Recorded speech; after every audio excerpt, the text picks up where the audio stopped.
Mixing के लिए संपर्क करें मोबाइल नंबर 77 47 80 60 77। धकुरा धकुरा धकुरा धकुरा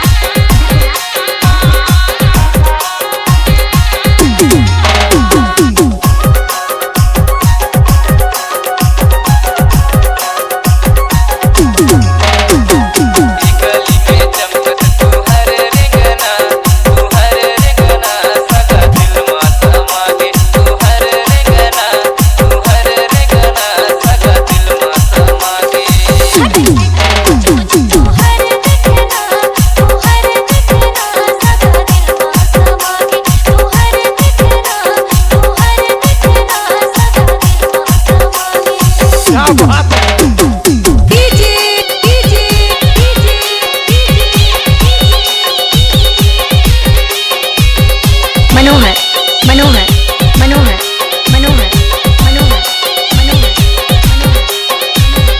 धकुरा धकुरा धकुरा धकुरा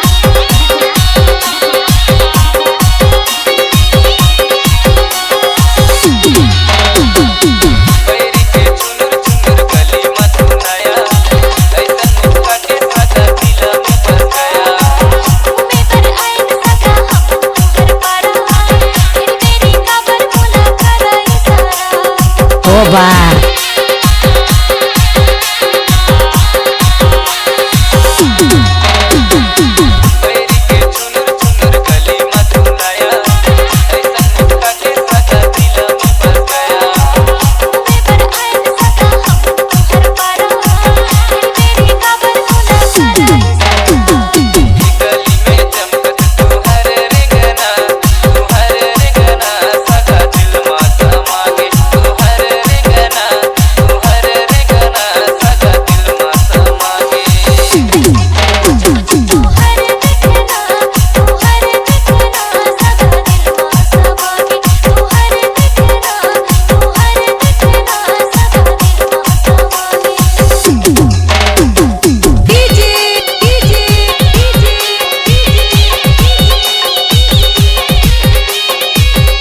मनोहर मनोहर मनोहर मनोहर मनोहर मनोहर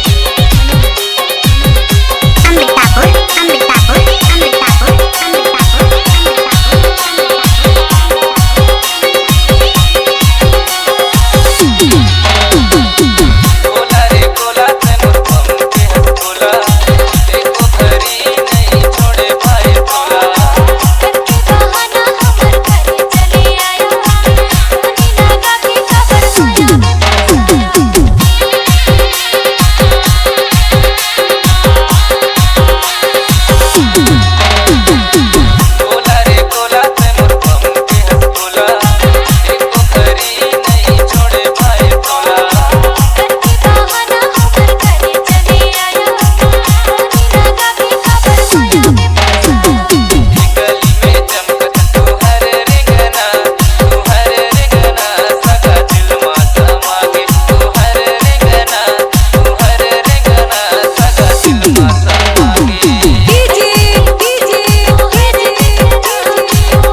डीजे गाने सुनने के लिए हमारे चैनल को सब्सक्राइब करें। धन्यवाद धन्यवाद धन्यवाद धन्यवाद धन्यवाद धन्यवाद धन्यवाद धन्यवाद धन्यवाद धन्यवाद धन्यवाद धन्यवाद धन्यवाद धन्यवाद धन्यवाद धन्यवाद धन्यवाद धन्यवाद धन्यवाद।